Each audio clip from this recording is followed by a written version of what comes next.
Hi, Sage. Welcome to the podcast. Hi, Whitney. Thank you so much for having me on. I'm excited to be here with you.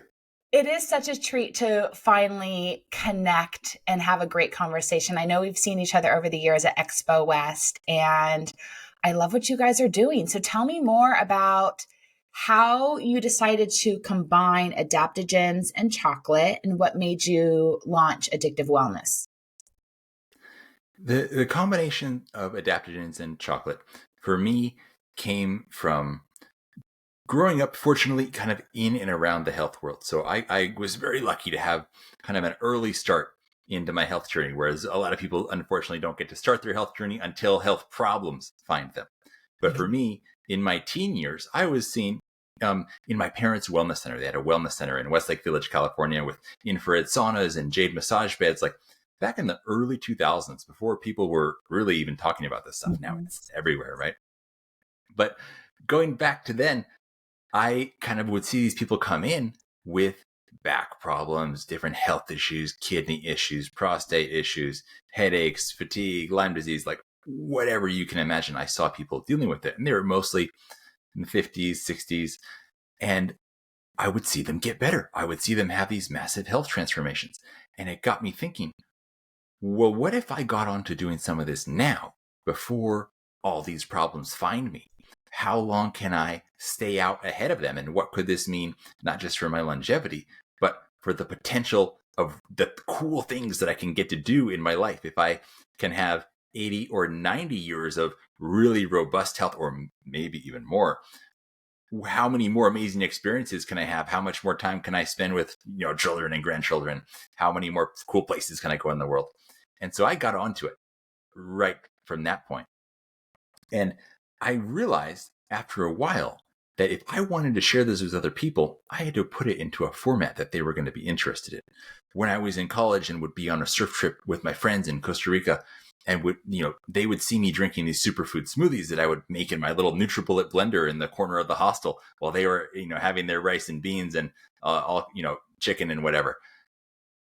I wouldn't say anything. I wouldn't push it on them, but they would see me staying out and surfing for 5-6 hours, whereas they were coming in after 2 hours wanting to, eat and rest. And eventually they said, can you maybe make me one of those to try before we go back out in the water?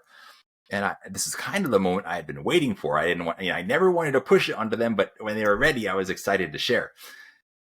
So the problem was that my smoothies tasted like dirt, maybe even worse than dirt. Because for me, I didn't care what it tasted like. If it made me feel good, I was drinking it. No problem. I was in it for the feeling. No flavor was too gnarly for me. But they could not handle it. They were just like struggling to get it down. 2 of them were literally throwing up right afterwards. It was an absolute disaster. And that really got me thinking, okay, my plan to just like inspire people and then give them this drink is not working. There's a problem with the delivery. So I realized if I'm going to have a more of a beneficial effect than just enjoying my own life, if I'm going to actually be able to share my love and passion for health and nutrition and superfoods and adaptogens with other people, I'm going to have to figure out a way to win on flavor to such an extent that people are going to eat these things and drink these things that I make because they taste so good. And they just so happen to be healthy, but that's not even why they're having them. They're having them because it's an amazing, extraordinary experience. And then the health benefits just happen to be included as a part of the package. So around this time, I had kind of started to learn more about cacao. And it was very strange to me when I first encountered it, because most of the superfoods I had come across were things like hemp seeds and chlorella and spirulina. And they were all in this category that I had never heard of before I first encountered them as a health food. It's not like I grew up eating spirulina cornflakes and then realized, oh, you just have to separate the spirulina from the cornflakes for it to be healthy. These were in a totally different world. And it was kind of like if you imagine the Grand Canyon, and on one side, you have foods that people traditionally consider to be good for you, but taste horrible. On the other side, you have foods that people consider to be an enjoyable food experience, but they're definitely not healthy. And there's not a lot connecting these two worlds. It's like this huge divide.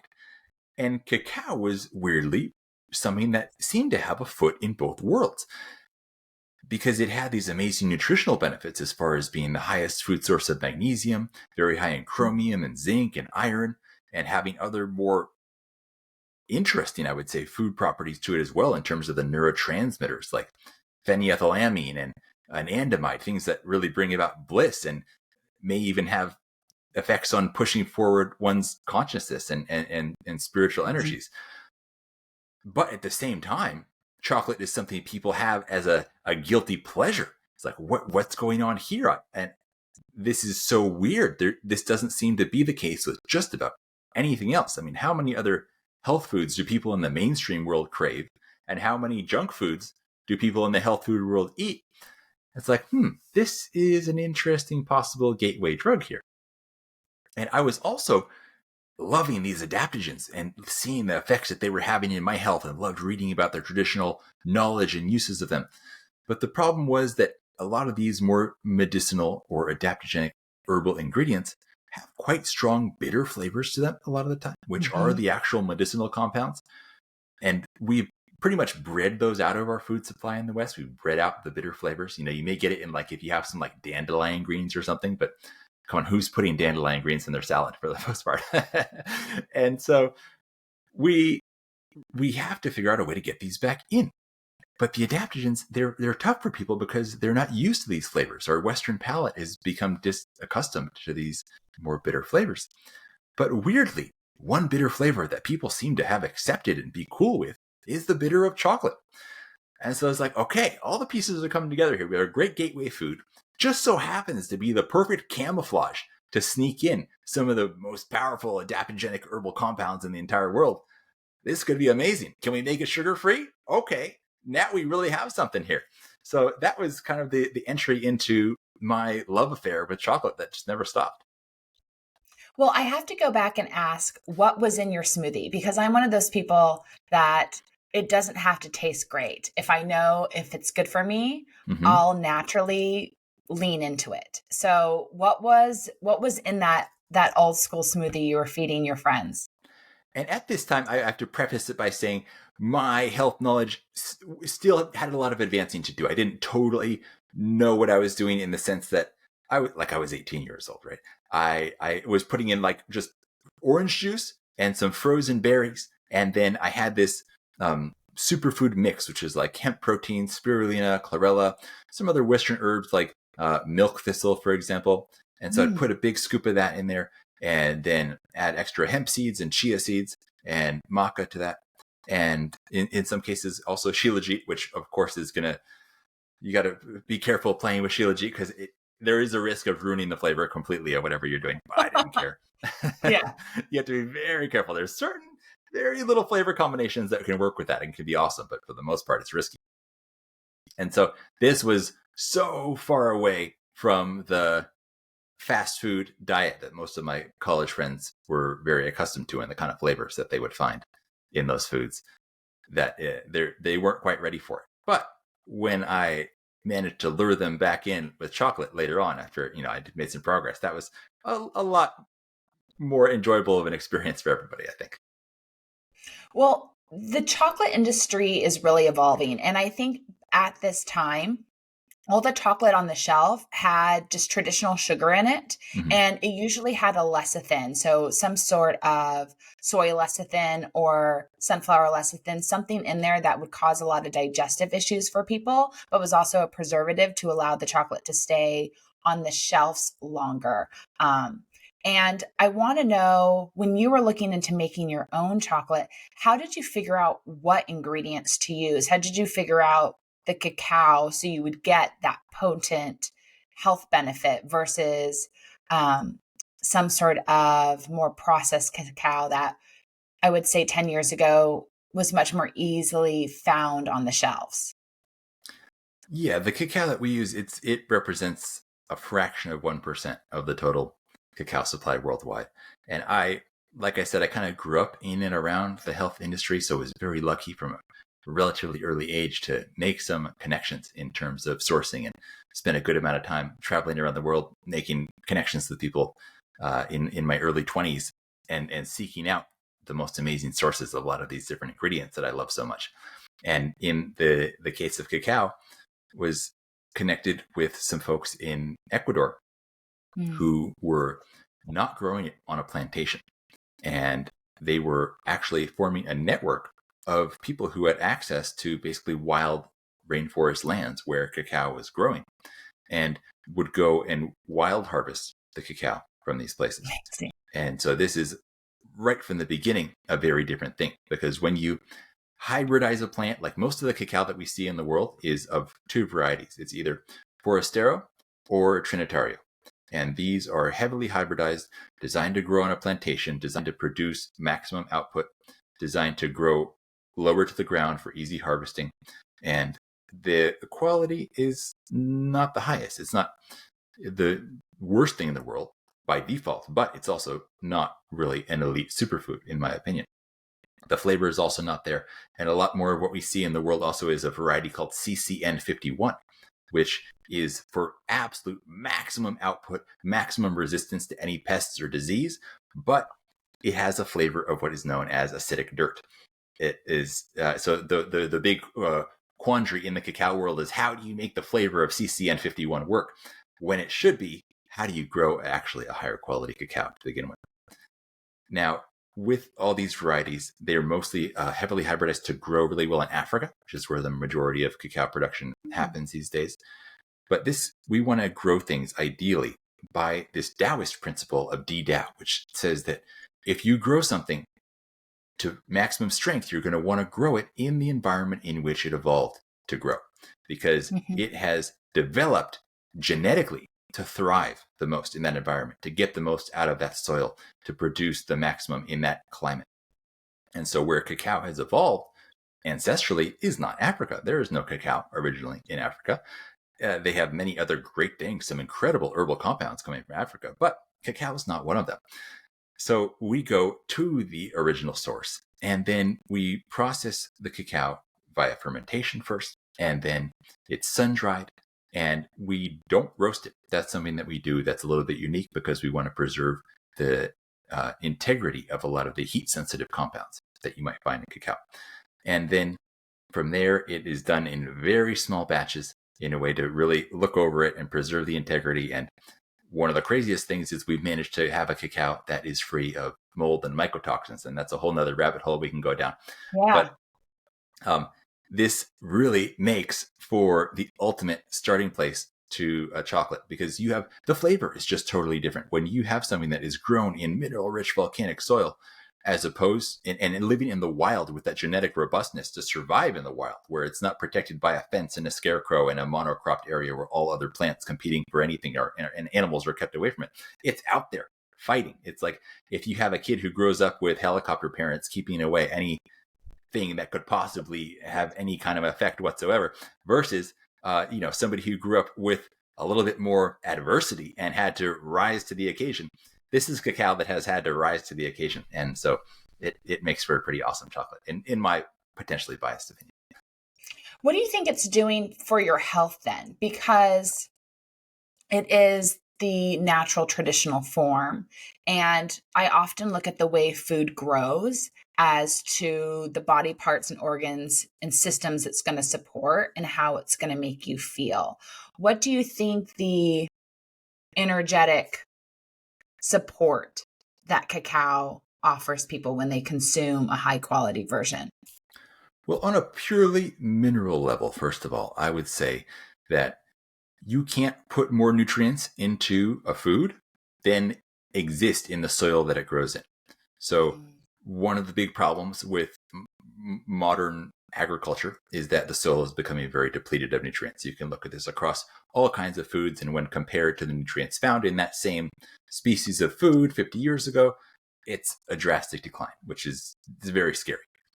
But when you're getting something wild grown, this is soil that's not been affected by modern agriculture. It's not been depleted of nutrients. It's so you're getting the absolute maximum potential of what that plant is able to be, its ultimate possible realization. Then in terms of energetics, I think there's definitely a different feeling when you're eating a wild food. This is something that I don't have a study to point you to here. It says, look, these people ate only wild food. These people only domesticated foods. And here's the difference. But I think it's something that everyone could strive towards, to have at least one wild food in a day, whether it's cacao or whether it's Brazil nuts or whether it's wild harvested sea vegetables in their salad. It's a great thing to strive for. To at least get in some wild foods and get some of that. I would say like information into your body, because food in a sense is information. It's providing nutrients, but it's also instructing your body on what to do via multiple different pathways. And so having a different kind of input coming in is providing a different set of instructions that may lead to a more robust state of health, I think, long term. So let's learn a little bit more about chocolate and mold and mycotoxins as people are starting to explore this. Why does chocolate have a reputation for having mold? And why is it important to choose a chocolate that you know has been tested and doesn't carry it? Yeah, so mycotoxins, first, just to explain for people for who that may be a totally new word, because it's not really in the mainstream standard vocabulary yet, is that these are the metabolic byproducts of mold. So if you've had some mold involved at some point in the production of a food, basically the poop of the mold is mycotoxins. And some people are more sensitive to these than others. They're absolute kryptonite for everybody. There's no person on earth for whom mycotoxins are beneficial, right? But different people are more sensitive than others. Some people genetically can't detoxify them as well. And some people have been experiencing mold illness if they've been in a moldy home or something like that and have become, through this, extremely sensitive. So different people will have different levels of reactivity. But they are toxic on all levels. They're toxic to the brain. They're toxic to your nervous system. They can cause issues for the gut and really disrupt the gut microbiome. And it's a huge problem with many foods. Grains are another food that have a huge problem with mycotoxins. Coffee is another one. Grains, for example, they store them in these huge grain silos and think, oh, it's perfectly being preserved. Really? You're just going to leave it out there for how many months and just think that it's cool? But so there's issues with many foods, but cacao is one of the big ones, and cacao and chocolate products, and pretty much any chocolate product that you look at is going to have some level of mold and mycotoxins. Some companies will go and say, oh, we're mold free, because they've heat processed the chocolate. And by processing with heat, you can destroy the mold. Problem is, the mycotoxins are still there.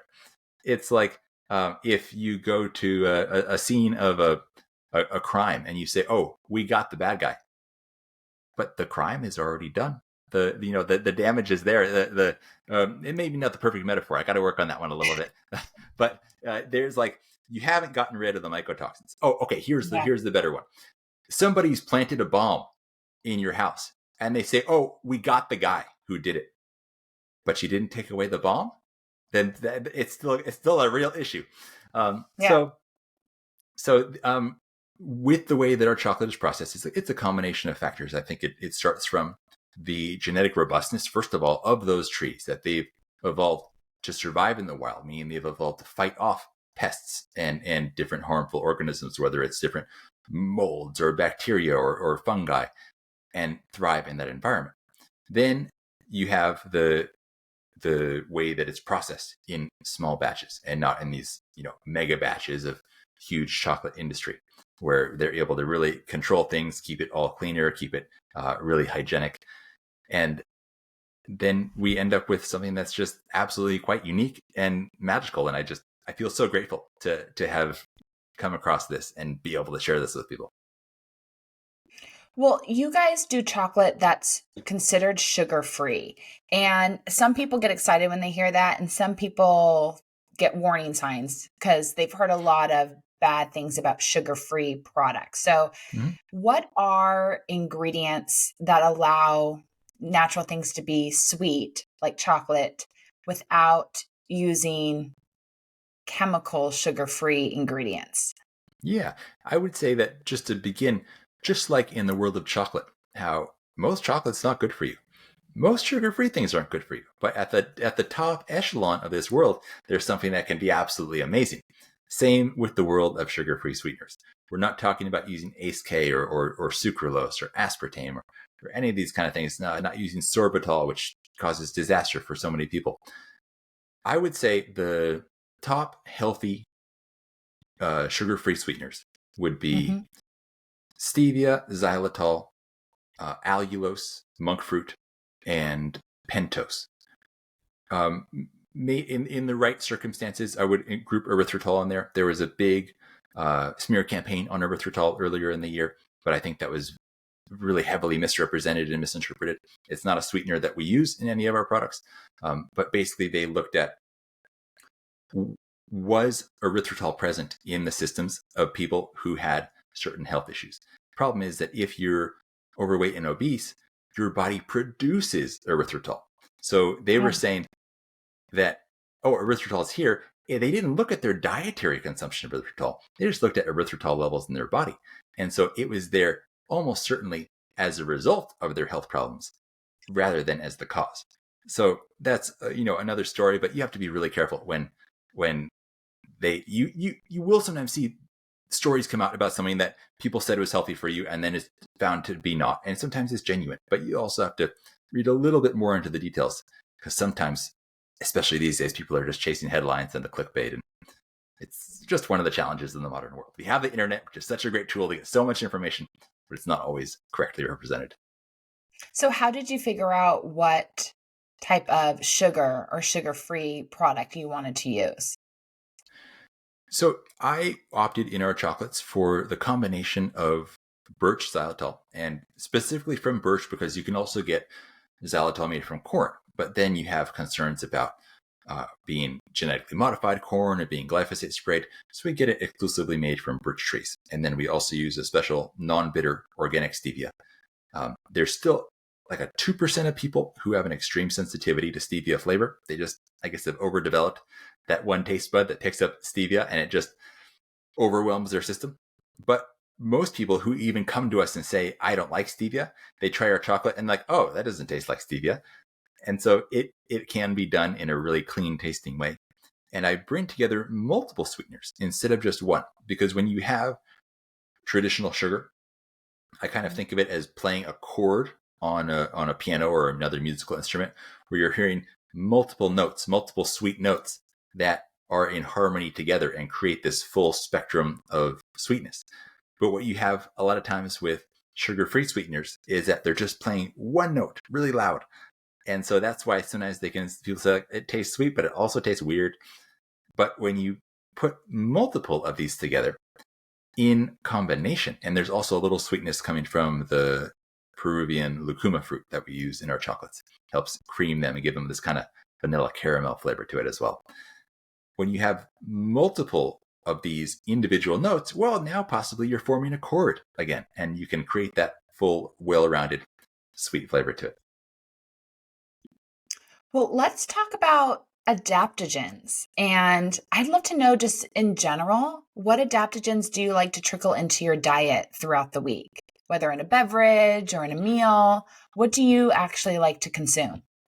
A lot. Now, before I go into this list, keep in mind that this is what I do for a living. So I'm going to be having more than the average person. And I also have a whole shelf of them with, a whole row of bottle at home. And this could easily be something that overwhelms the average person. And I don't want anybody to think that, oh, that's way too much, I could never do all of that. You could pick any one adaptogen that I mentioned in this list and just take that one thing, and it could have a radically transformative effect on your health. So you don't need all of these. I'm just a super geek and I love to go wild, and it's my business, and it's something that is one of my biggest passions in life. So over the course of an average week, I think I'll have reishi mushroom, lion's mane mushroom, white peony, white atractylodes, blue butterfly flower, black ginger, cistanche, rehmannia, hoshu wu, eucommia, ashwagandha. The list goes on and on. But it's I would say at least 20 different adaptogens in the average week. because like I said, I'm a super nerd when it comes to this stuff, and I just get really No, excited I'm about so impressed it. you were able to rattle that off. I love it. I got into adaptogens super early 2000s. Like I think I started taking them Oh in wow, you're really ahead of your 2000. time. Yeah, like really, really early. And I started with ashwagandha, and it's ashwagandha and moringa. Those are the two that I Yeah, always have in my pantry. And I just listen when it's time to take it. And I simply just add it to some hot water and enjoy it. But what are, a lot of people are craving chocolate these days. I think like more than ever.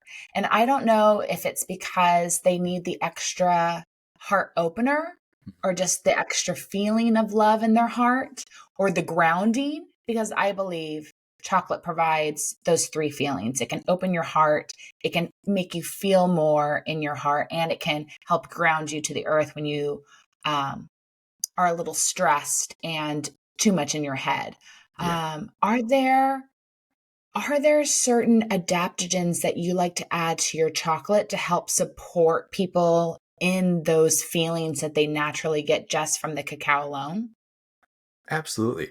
And I think you're totally right. There's very few, if any, other foods that change your state on a physical, mental, and spiritual level as much as chocolate. Like, what else does that? I mean, it's Mhm. very, very rare. And so, to your first question, why are we craving it? I think there's quite a few reasons. One would be we live in a world of great uncertainty these days, and in a world of uncertainty, chocolate tends to be pretty consistent and reliable and always loves you back. And so it's like when you open that bar of chocolate and you crack open that bar of chocolate, you kind of know what you're going to get, and it's almost always pretty awesome. Um, Yes. and it's also like this rare connection, like as we were talking about earlier, between pleasure and health food. So it's something where Mhm. people can actually get some real benefits from it and have an awesome experience all at the same time. And it's also having psychological effects in terms of the bliss compounds that you find in it, the phenethylamine and the anandamide and the serotonin, things that just make you feel better, brighten up the world around you. Like with serotonin, if your serotonin levels are low, everything could be perfect in the world and it's going to seem gloomy to you and you're going to be down. If your serotonin levels are high, things could be going to hell all around you. And you're going to be like, okay, well, this is pretty crazy. What a wild time to live in. Let's figure out some solutions. We can do this. So it's an empowering food, I think, in that sense. If you're in a rough situation, chocolate, it can get you one step closer to a solution. It might not solve every problem in the world, but it's going to push you in that right direction. And in terms of taking this forward, people can use chocolate for a lot of purposes and to advance a lot of things. So in our line of chocolates, instead of doing different flavors, you see most chocolate companies have 30 different flavors of chocolate. Mhm. What I decided to do is instead do different functions because I really wanted this chocolate to be about highlighting the power of these different adaptogenic herbs. So we do one chocolate for beauty, one chocolate for relaxation, one chocolate for energy, one for focus, one for immunity. And so chocolate can have benefits in pretty much all of these areas, but with the formulation of herbs that we choose to use in each one, we're really focusing it in a particular direction. So, for example, chocolate can be great for stress relief heavily because of Mhm. the magnesium in there and some of the neurotransmitter type compounds.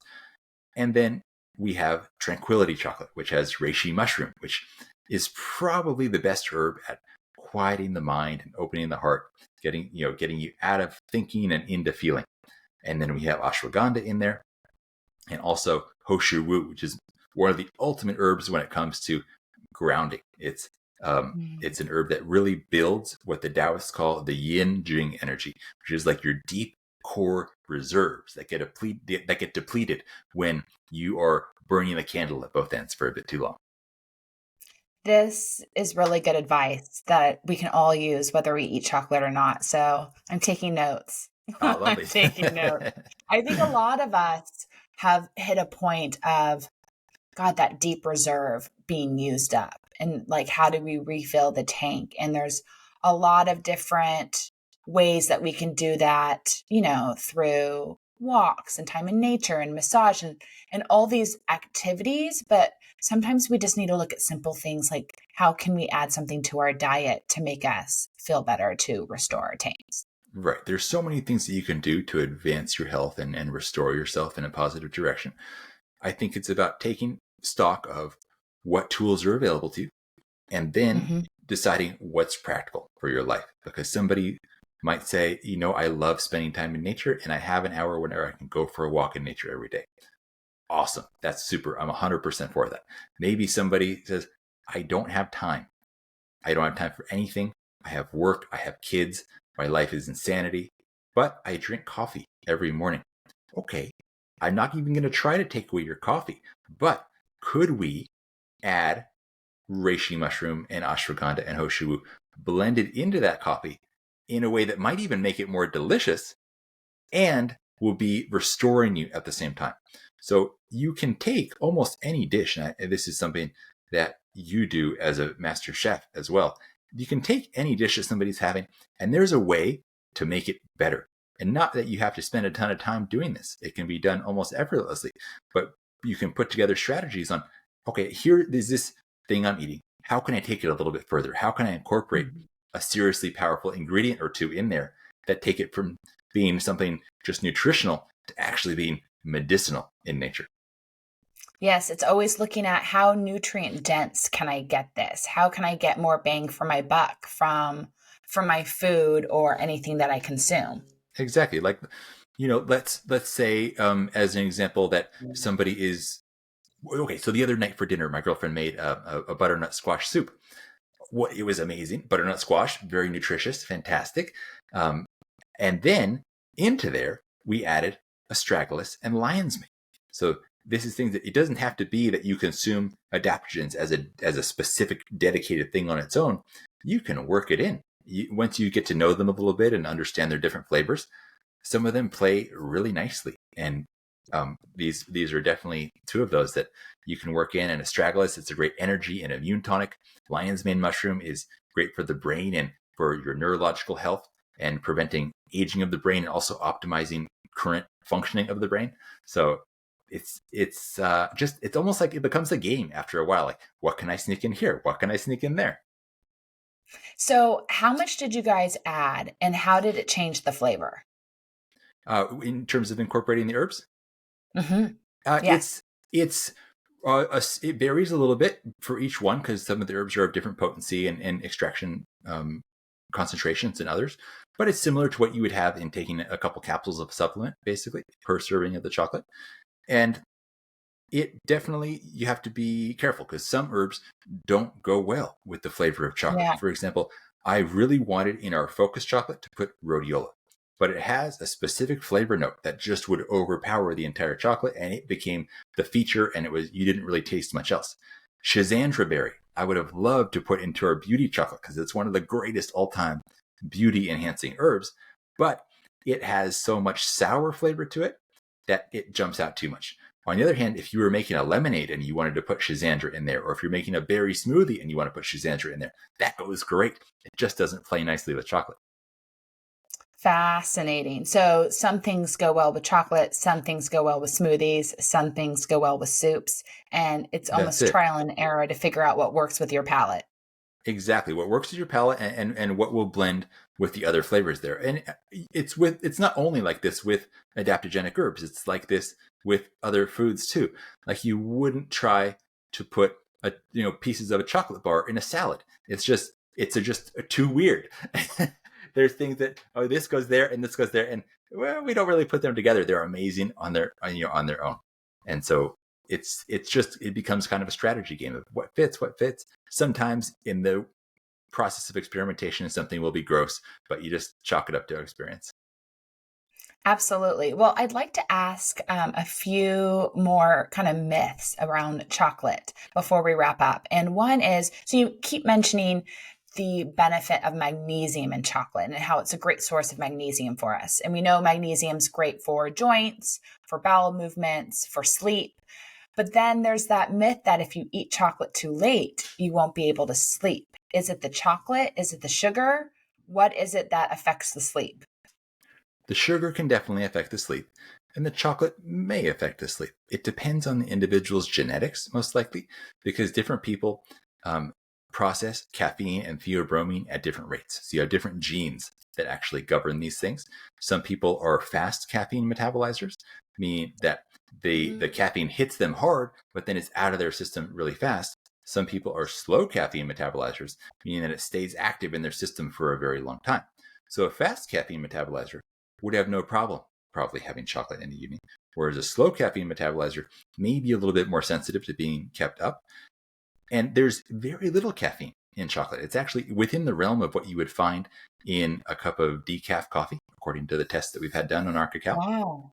Yeah. So fascinating. it's not much, but somebody who is extremely sensitive and can't get it out of their system for many, many hours, it could still affect the quality of their sleep because caffeine blocks your receptors for the melatonin. So you have the melatonin floating around and it can't dock into your system to actually take effect. So it can interfere in that way. But for some people, they're processing it out and it's such a small amount that it's a non-issue, especially if they go with something like our Tranquility chocolate that, in addition to the magnesium of the cacao, also has several other herbs in here that is going to help take you in the sleepy direction. And then you have theobromine, which is the primary stimulant in cacao. But it doesn't affect the central nervous system in the same way that caffeine does. So it's much less likely to cause any disruption of sleep. Fascinating. Are there other chocolate myths that you're having to bust? Ooh, great question.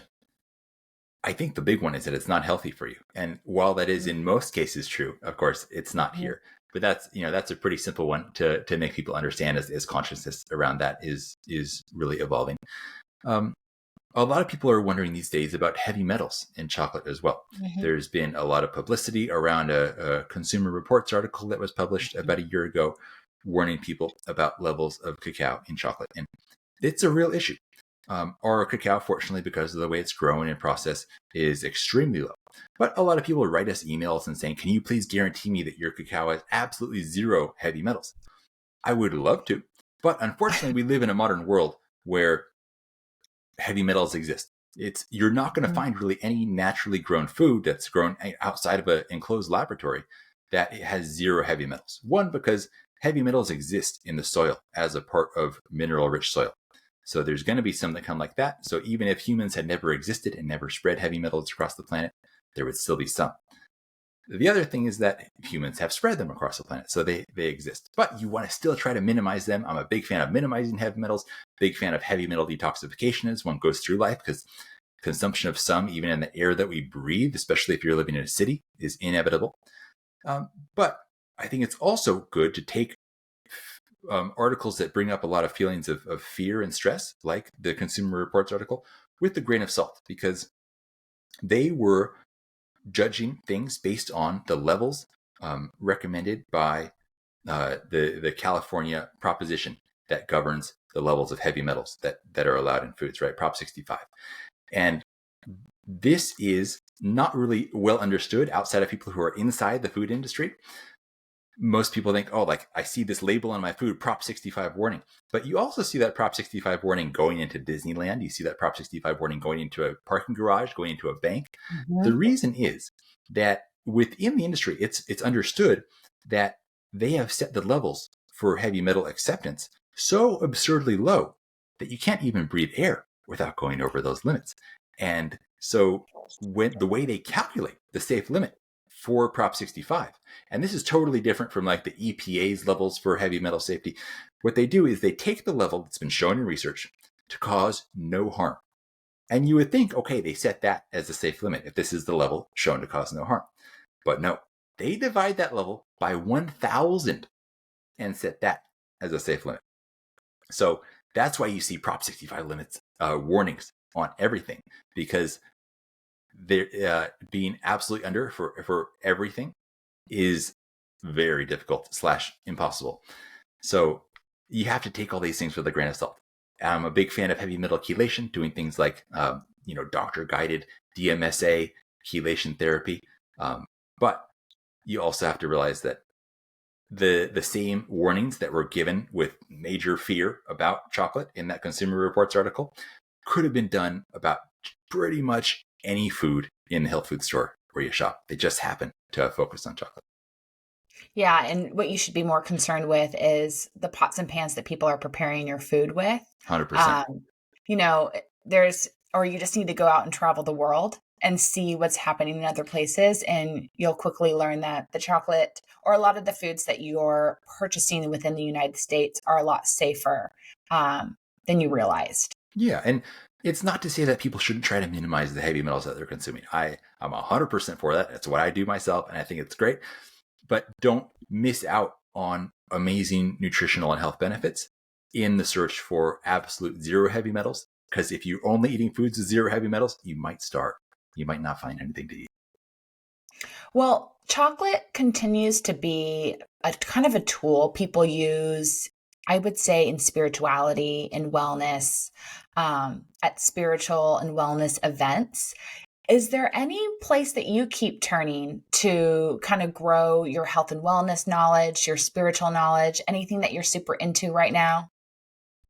Yeah, for in the area of health and wellness knowledge, I'm just really into reading scientific literature, published studies, because it kind of hits there before it's going to hit the mainstream awareness. I like to try to really be on the cutting edge, especially around the things that I'm most excited about, being adaptogens and cacao and nutrition, but also other wellness practices like sauna and cold exposure, red light therapy, different training methodologies.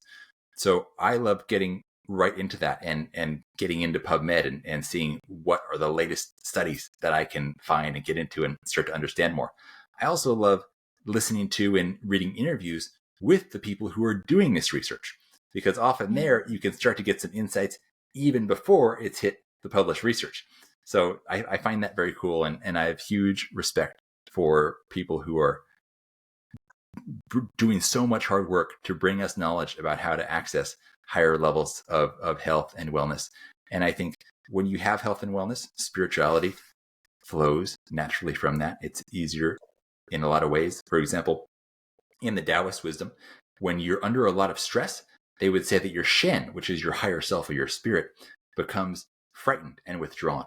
When, Mm. it's not to say that people who are sometimes in health emergencies don't find tremendous spiritual breakthroughs, but as an ongoing spiritual practice, if you can have your physical health in a better place, it's going to mean your mental health is in a better place. Your heart tends to blossom and be more open. And cacao definitely has that effect. It's something that, for example, has phenylethylamine in it, which is known as the love bliss chemical. It's the chemical that's secreted in your brain when you're in love.